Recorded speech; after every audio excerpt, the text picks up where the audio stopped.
Fala, terceirão! Bom dia, boa tarde, boa noite, boa madrugada para vocês que me assistem. No ar, mais um módulo de História comigo, professor Christian Souza. Lembrando a você que acompanha as nossas videoaulas que o conteúdo aqui produzido é destinado exclusivamente aos alunos da rede pública de ensino do Estado do Rio de Janeiro, que nesse momento de pandemia estão acompanhando as nossas aulas através das orientações de estudo que foram disponibilizadas pela Secretaria de Estado de Educação do nosso estado. Beleza? Bom, na aula de hoje a gente vai conversar um pouquinho a respeito de dois temas que basicamente estão interligados entre si.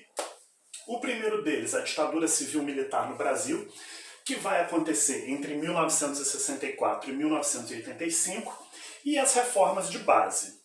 Cronologicamente falando, isso aqui aconteceu primeiro que isso aqui, tá? Mas vocês vão ver que um assunto acaba complementando o outro.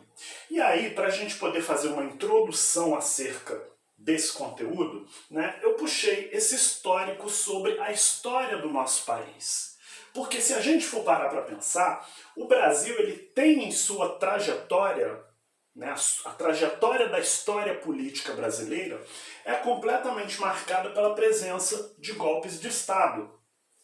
O próprio momento de transição do Império para a República, quando os militares, insatisfeitos com a monarquia, instauram um golpe, derrubam um modelo monárquico e instauram a partir disso uma república, já inicia a história do modelo republicano a partir de um golpe de Estado. Ou seja, quando a gente fala golpe de Estado, significa que foi um ato político que não teve o consentimento da maioria da população.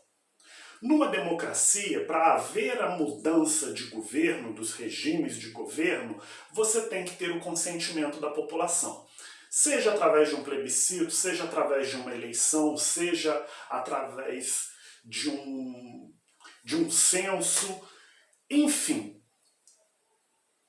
Quando você não tem a participação do todo, da massa, para que ocorra mudanças significativas no modelo político, ou seja, quando ocorre alguma mudança brusca na política, orquestrada por um pequeno grupo que estava interessado naquela mudança e não pelo todo da sociedade, isso é caracterizado como golpe de Estado.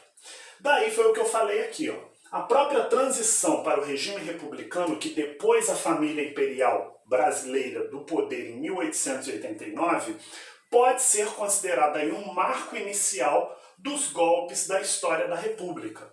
Então o primeiro golpe que vai acontecer nesse modelo vai ser o próprio golpe que vai instaurar o modelo, que foi esse que ocorreu em 1889.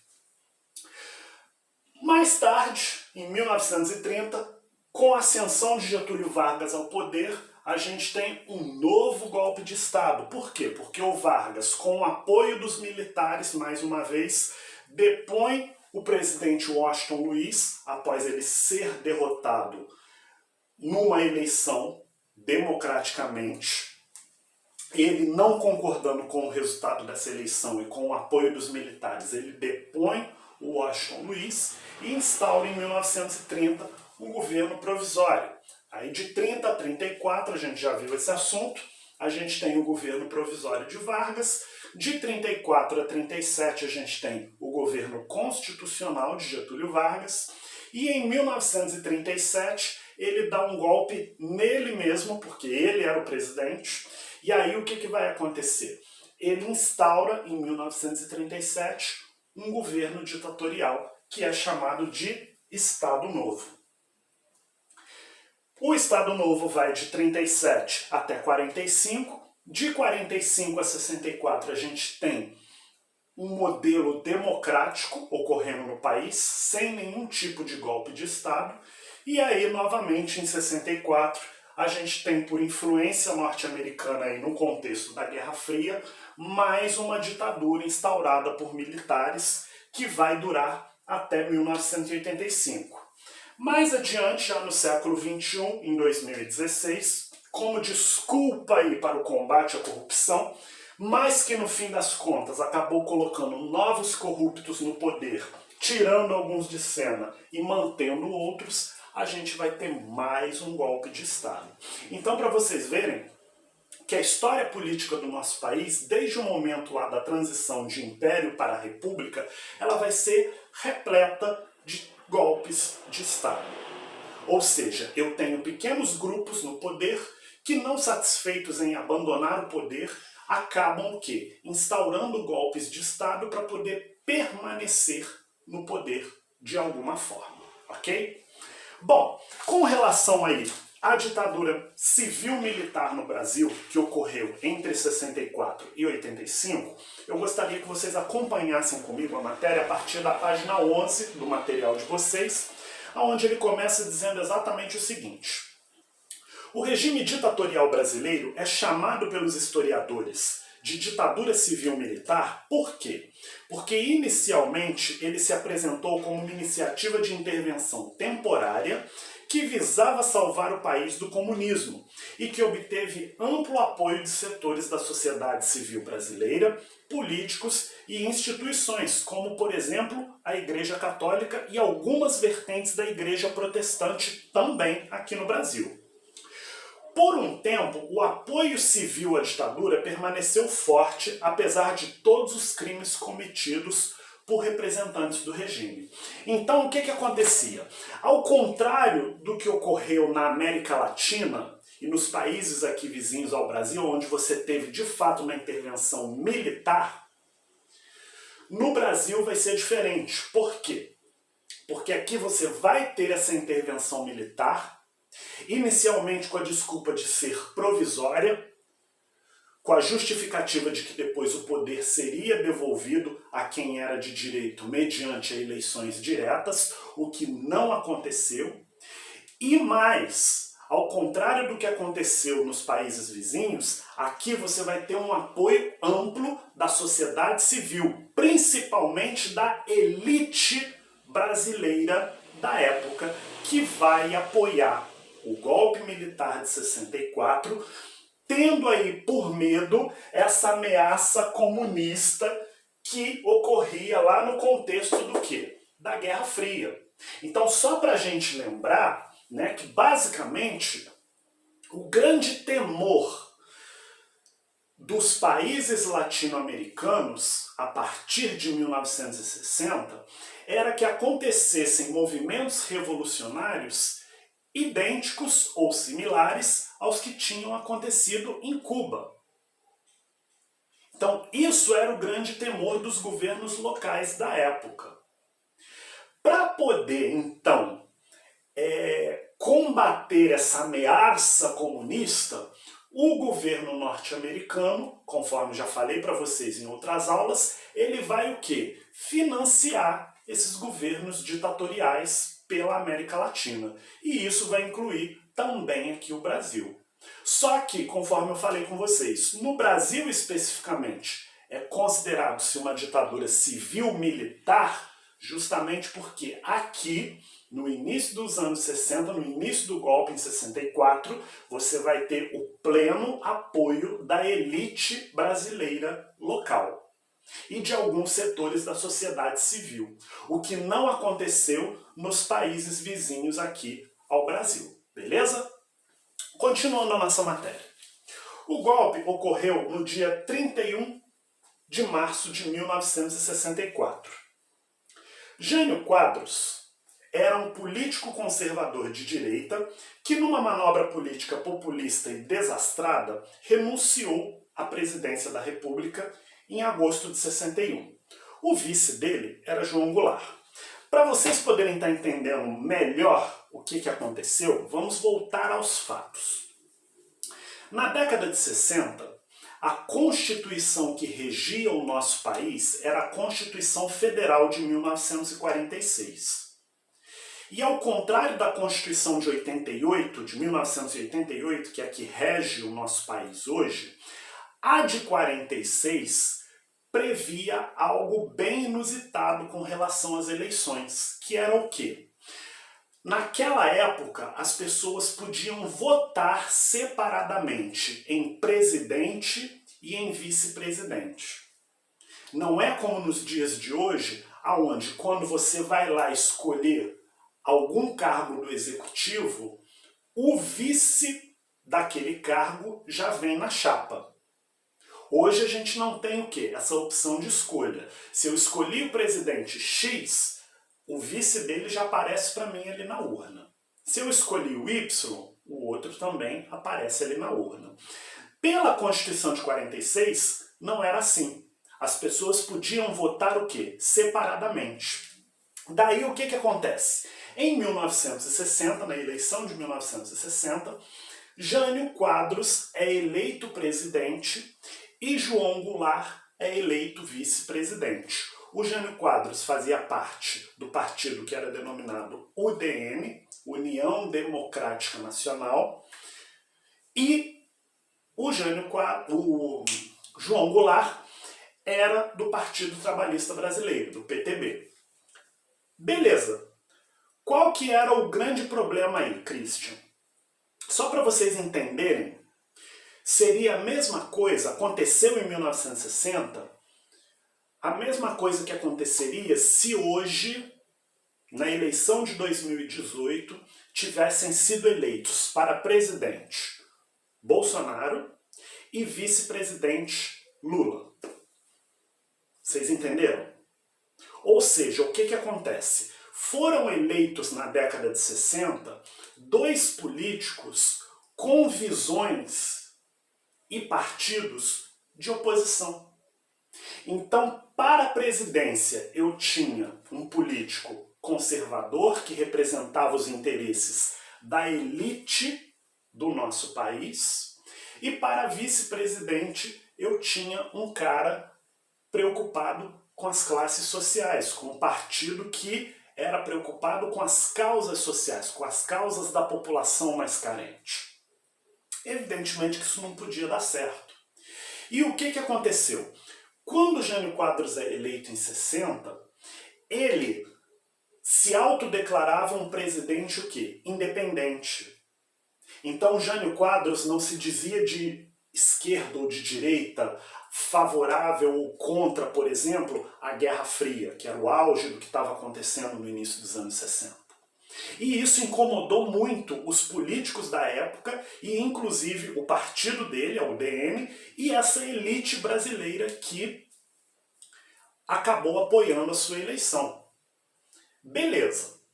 Ele então, num movimento político desastrado, renuncia ao cargo 8 meses depois de assumir a presidência. Então ele toma posse em janeiro e renuncia em agosto. O Congresso dá o aval para essa renúncia. E aí o que acontece? O João Goulart, que era esse político preocupado com as causas da população mais carente, é que era, pela Constituição de 46, o cotado para ser o quê? Para ser o presidente. Só que, naquele contexto de Guerra Fria, isso vai causar o quê? Um mal-estar tremendo, principalmente na elite desse país e também nos setores militares, principalmente nos setores militares de alta patente, né? No generalato em si como um todo. Então, todos esses setores da sociedade brasileira vão se incomodar com a posse de João Goulart. Beleza. Vão tentar, então, criar aqui no Brasil um modelo semipresidencialista. Cria-se nesse momento, entre 1961 até 1963, a figura do primeiro-ministro. O presidente, ele perde parte de seus poderes, passa a dividir esses poderes com o primeiro-ministro, que na época era Tancredo Neves. Só que o que acontece? Esse modelo semipresidencialista, ele tinha que passar por uma consulta popular. Ou seja, as pessoas tinham que ir na urna, chancelar ou reprovar esse modelo. E isso foi reprovado pela população brasileira como um todo. Beleza. Então, a partir de 1963, João Goulart, então, retoma todos os seus poderes políticos e passa a governar com plenos poderes como presidente da República. Show! Só que é aquilo que eu falei para vocês. A gente está num contexto de Guerra Fria. Então, o João Goulart, para essa elite brasileira local e para os militares de alta patente, era visto como comunista. Um absurdo, porque se a gente for parar para pensar, João Goulart era fazendeiro no Rio Grande do Sul. Como é que um cara que é fazendeiro, dono de fazenda, dono de terras, é comunista? Não tem lógica. Mas o medo de acontecer por aqui, o que aconteceu em Cuba, somado aí ao financiamento do governo norte-americano para que se instaurasse na América do Sul governos ditatoriais, vão alimentar o quê? Essa crença de que o comunismo podia acontecer por aqui de uma hora para outra, a qualquer momento. Logo, ele teria que ser combatido, ok? Continuando aí na página 11, no último parágrafo. João Goulart era visto com desconfiança pelos militares e setores mais conservadores da sociedade que viam nele um político de esquerda. No momento da renúncia de Jânio Quadros, João Goulart estava em visita à China comunista. Diante das tentativas de impedir a posse de Goulart, seus apoiadores realizaram várias manifestações pelo país. Então, o Congresso Nacional realizou uma manobra política para enfraquecer o poder de Goulart, estabelecendo um regime parlamentarista no Brasil. Dentro desse regime, o chefe de Estado com maiores poderes era o primeiro-ministro, escolhido pelo Legislativo. Mesmo tendo seus poderes diminuídos, João Goulart aceitou tomar posse no cargo de presidente nestas condições. Foi aquilo que eu falei. Ele toma posse como presidente, porém ele passa a dividir os seus poderes com o primeiro-ministro, que na época foi Tancredo Neves. Beleza. Em 1963, houve um plebiscito, quando então o povo escolheu retornar ao regime presidencialista. Então aquele modelo parlamentarista, que é similar ao que acontece hoje na Inglaterra, ele foi descartado. No regime presidencialista, o poder executivo está concentrado nas mãos de quem? Do presidente da República. Sendo assim, João Goulart recuperou os poderes de presidente da República. Então, a partir de 63, entre 63 e 64, João Goulart então governa o país com plenos poderes no cargo de chefe do executivo. Beleza? Reformas de base. O governo João Goulart, agora com todos os poderes, vai lançar as chamadas reformas de base em 1964. Essas reformas tinham caráter nacionalista e buscavam diminuir a pobreza e as desigualdades sociais. João Goulart era um político de traço tipicamente varguista, nacionalista e desenvolvimentista. Então a base política do João Goulart era Getúlio Vargas. E a principal característica de Getúlio Vargas, já conversamos isso aqui em aulas anteriores, era o quê? Era a supervalorização do que era nacional. Getúlio Vargas era um cara extremamente o quê? Nacionalista. Vamos valorizar o quê? O que é nosso, o que é brasileiro. E João Goulart, gaúcho como Getúlio Vargas, vai herdar o quê? Esse pensamento político. Beleza? Continuando. Ele, João Goulart, não era um político comunista como a oposição julgava ser.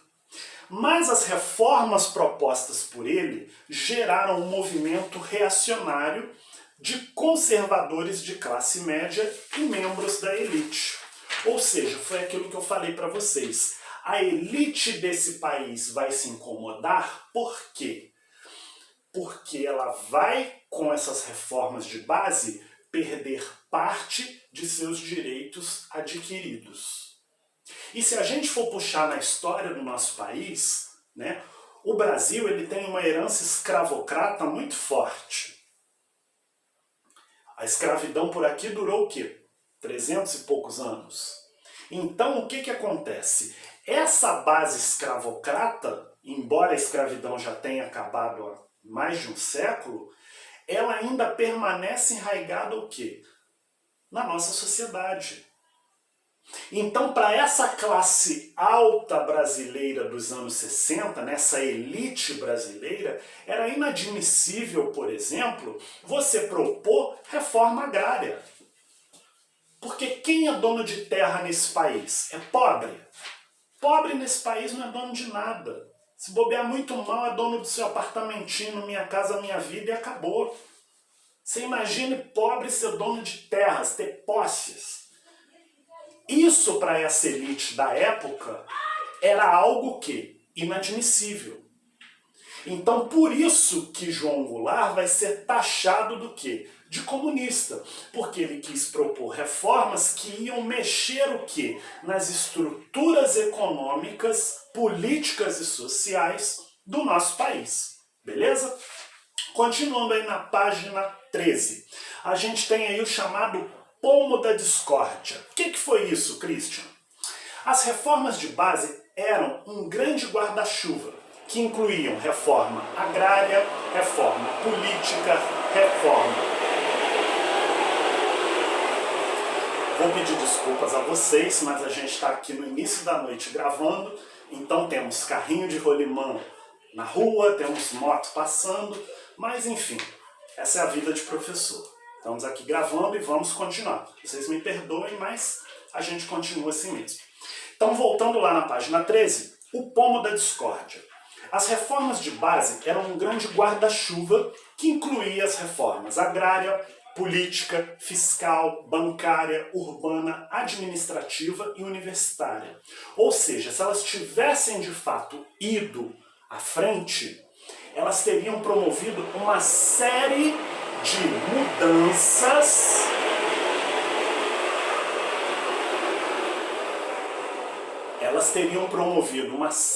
mudanças significativas dentro da sociedade brasileira. Não foram definidas por completo, mas tinham algumas linhas mestras.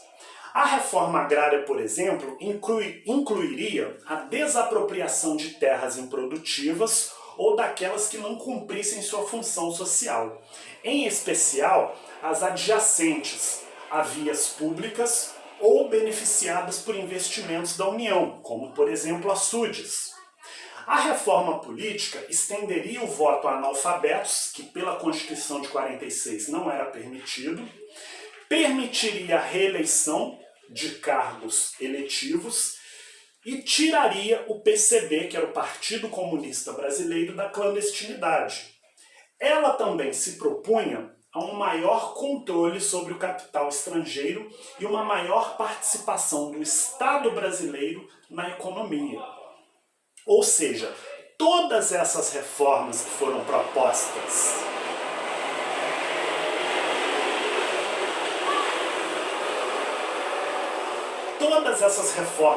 propostas nas reformas de base pelo João Goulart eram mal vistas dentro desse contexto dos anos 60 da Guerra Fria. Por quê? Porque no imaginário da elite brasileira, João Goulart queria transformar isso aqui numa Cuba. O que não era verdade. Ele só queria o quê? Diminuir a desigualdade social. Enquanto isso, o governo norte-americano procurava desgastar ao máximo o governo Goulart, financiando políticos conservadores e grupos de oposição ao governo. Então, no dia 31 de março de 64, João Goulart foi deposto pelos militares. Ele foge para o Uruguai e no Brasil, então, começa um período paulatino de aumento da repressão política por parte dos governos militares. Ou seja, foi aquilo que eu falei, as reformas de base elas vão acontecer antes da instauração da ditadura civil-militar de 64. Mas, como eu disse, os dois eventos eles estão diretamente o quê? Interligados entre si. Ok? Bom, para não ficar muito grande o nosso vídeo, eu vou dar uma pausa e aí, no próximo vídeo, a gente continua falando mais a respeito desse assunto, beleza? Então, até já!